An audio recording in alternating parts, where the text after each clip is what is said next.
Hi and welcome back to the channel. Sorry I've been away for a little while, but I've been very busy on a project that I've been doing which is launched now, and I'll tell you a bit more about that later on in this video. But today I want to talk to you about a flat swing, what causes it, what's not good about doing it, and also how to fix it. So come on, let's go do it.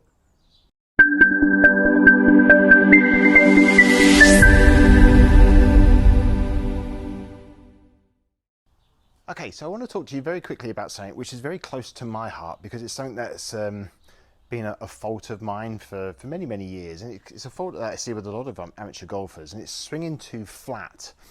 Now I'm 6'2". I used to be 6'3". As you get older though, you shrink, that's for sure. But I'm 6'2", and I've always been prone to swinging the club too flat. I found it very, very hard getting steepness into the swing. And that causes me a few issues myself personally, and I know what it causes for a few amateurs. It can cause a couple of things.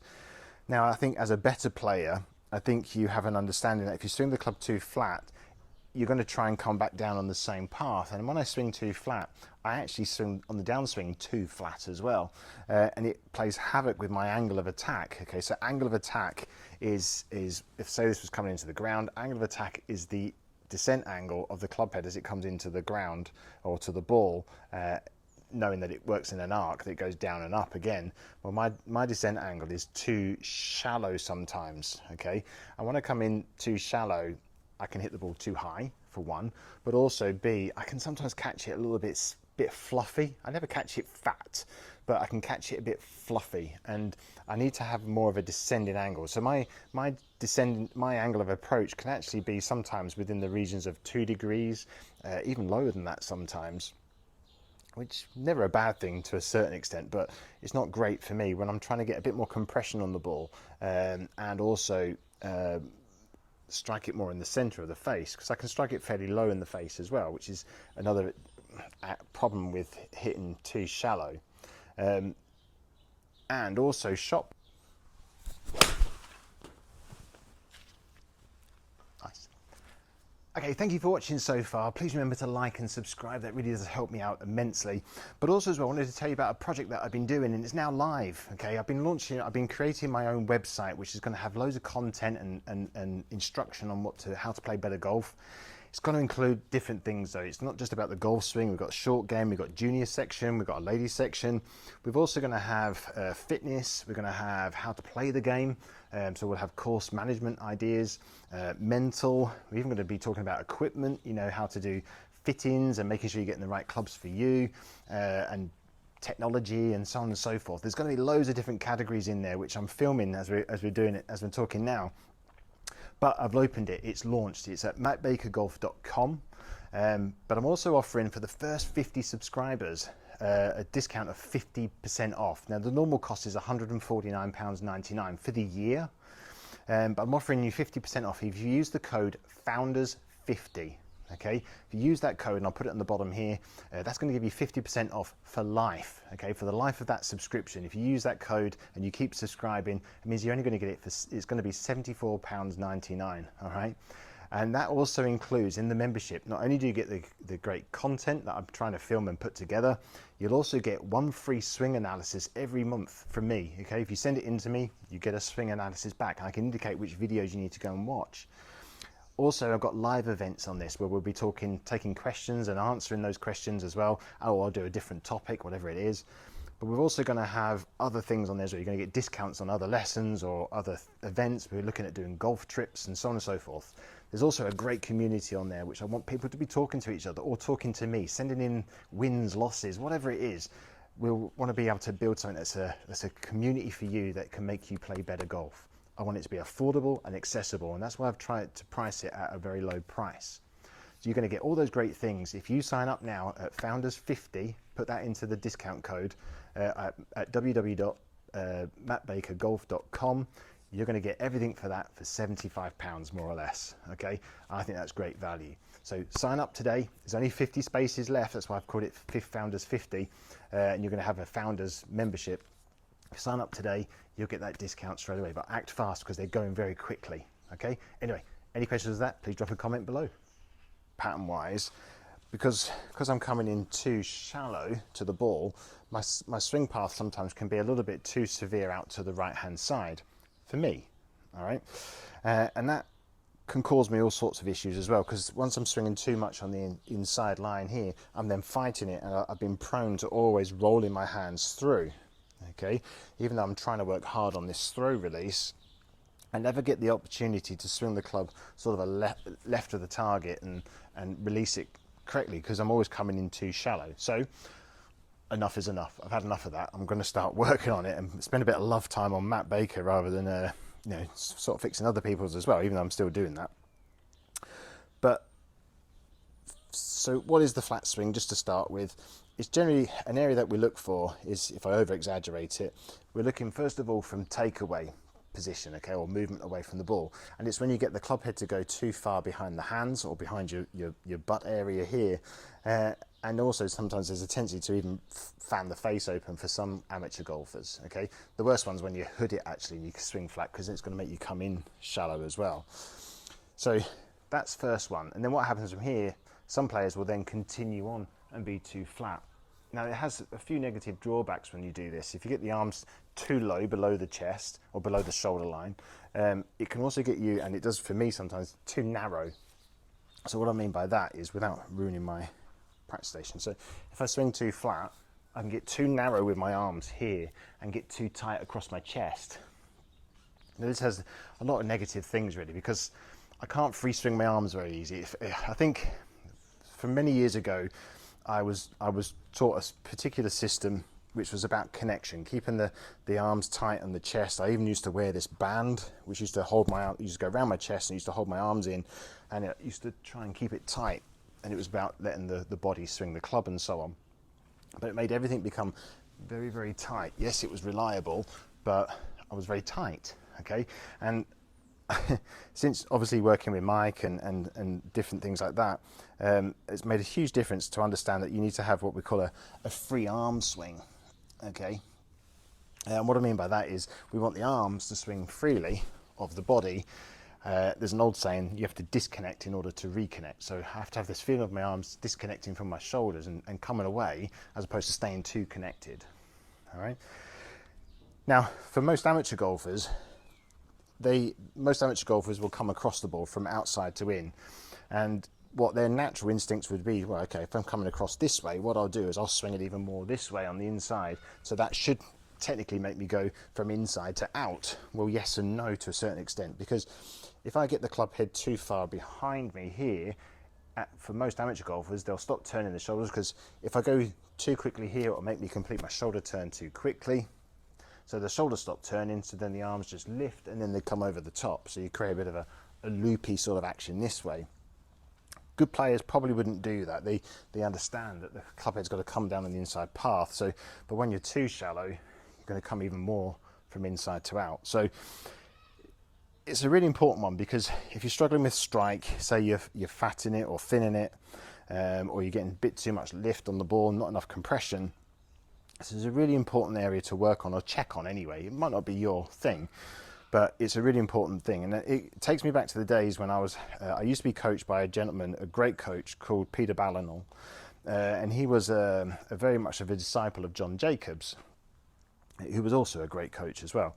And one of the things that he used to have me do was stand up against a garden fence or a brick wall or whatever it was, and make golf swings. And I had to be quite close to the fence. I was probably 6 inches away from the fence, and what he would have me do was to stand up there, and imagine there's a fence liner here.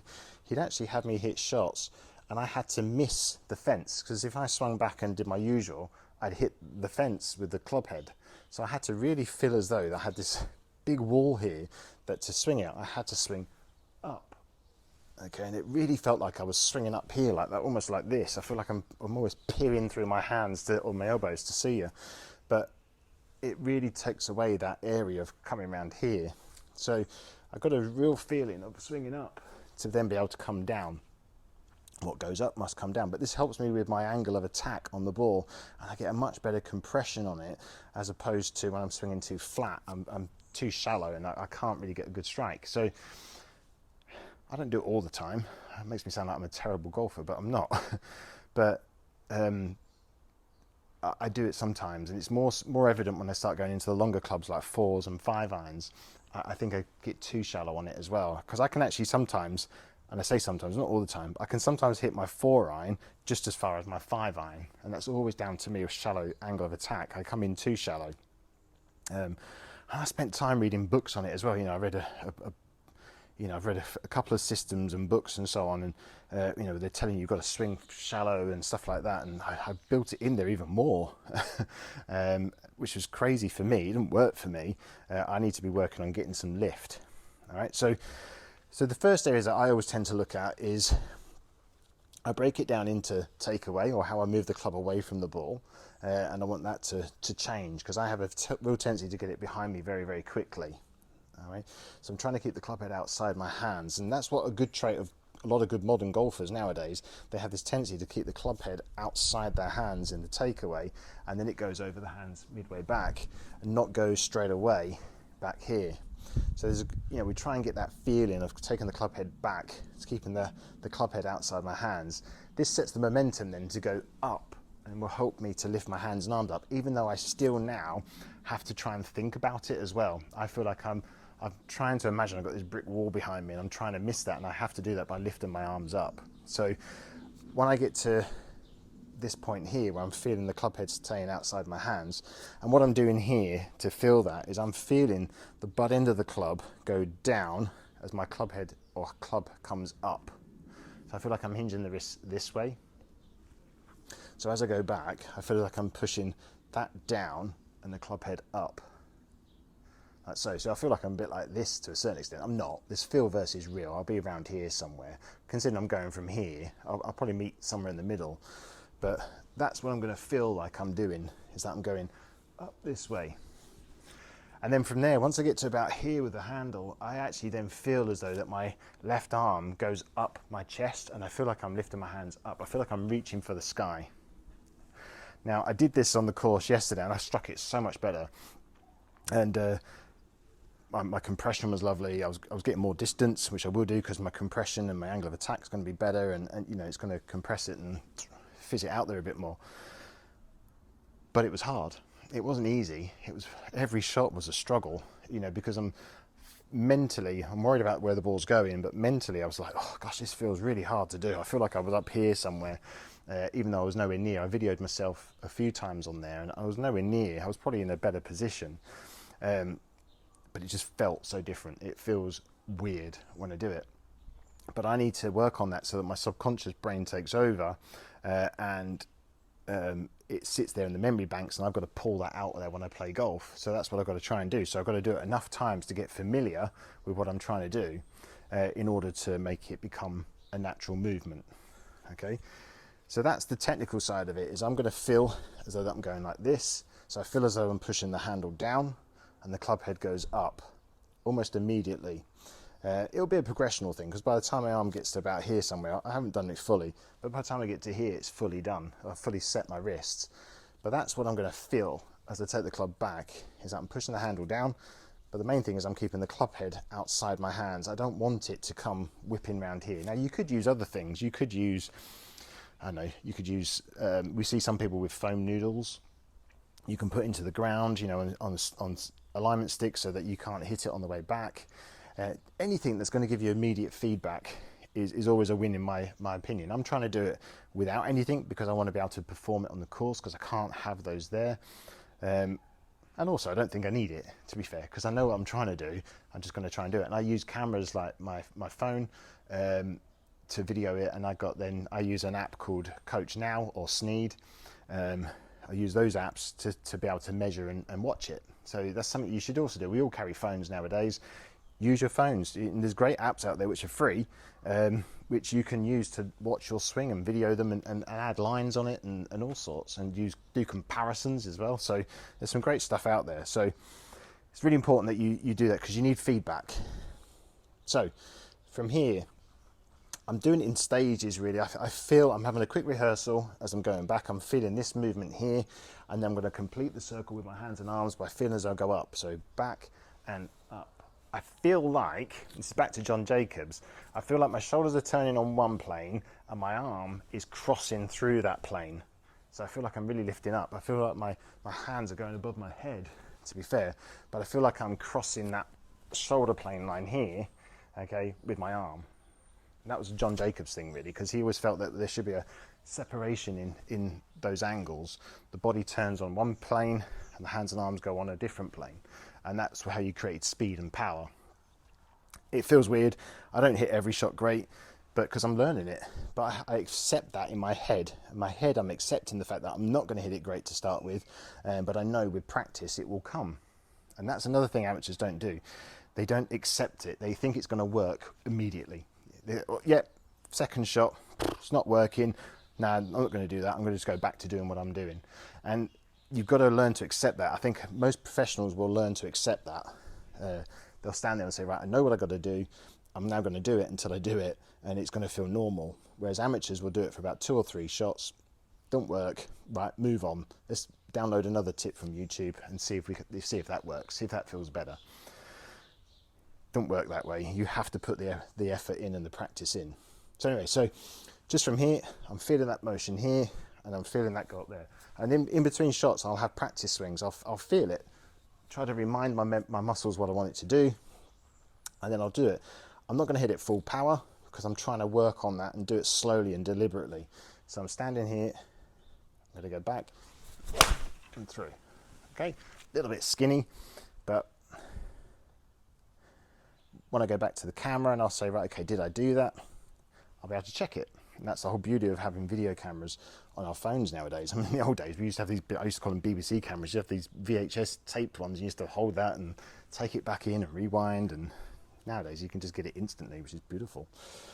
So I'm just feeling that motion. I feel as though I'm going down. I'm pushing that up. Yeah, that was better. So really important that you work on that and get the feels for that. Let's move that to the side there. Yeah, it's just repetition. That's all I'm going to be doing now. Just feeling that motion as I'm keeping it up. That was beautiful, that one. That was smack bang in the middle. Just to show you, that's been my strikeage since I've done it. More here, so it's been more higher up, you know, more in the centre, which has been really, really nice. So I've been striking it quite nicely. This is a 7-iron, by the way, but I've been striking it quite nicely and getting that really nice compression when I swing up. Like I say though, it feels like I'm swinging up my chest. Perfect. That was nice as well. So that's really what I wanted to talk to you about. Guard that. Feel, there's a drill that I do which isn't easy. It looks dead easy to do, but there's a drill that we do called the hinge drill, where I can actually start and feel as though I hinge the arms up like so. Normally you do this on a T-peg, but if I just hinge the wrist straight away, this keeps the club head outside my hands, and all I've got to worry about from here then is completing my hand's journey to hit the ball. It feels weird. I mean, I do this and I don't hit it great all the time, but I normally do it off a T-peg. So hinge, up and through, okay? But that just trains me to keep the hands or the club head outside my hands for as long as possible. So that's the feeling to do, but I like to try and do it in motion, but slowly is really the key that I do. So last one, so feel like you're swinging up. Yeah, much better. Okay, I mean, it's not the only fault that I have. There's another fault that I want to work on. I'll probably share that with you guys as well. But yeah, that's the first part. I'm looking to change that stroke by feeling as though I'm swinging the club up more as opposed to round me. That's where I normally would get. I want to go up, and I feel like I'm really up here somewhere, but I'm not. So anyway, practice that as much as you can. This is as if you're swinging too flat. Try and get those feelings if you can in the swing. Take your time with it. It's going to be hard, but with a bit of time and a bit of patience, you will get it. Try standing up against a wall. Like I say, I'll do it in a shortened version here, but if I got this here and I swing up, I've got to swing that up and miss it. Whereas if I go too far back, I'm going to swing straight into it. So try and stand up against the wall and swing up and down. That way then it's going to make you not swing so flat, okay? Try to lose this idea of connection, keeping your arms too tight as well. Let them swing freely. They need to swing freely. Okay, anyway, hope that helps you. Any questions about that, please drop a comment below.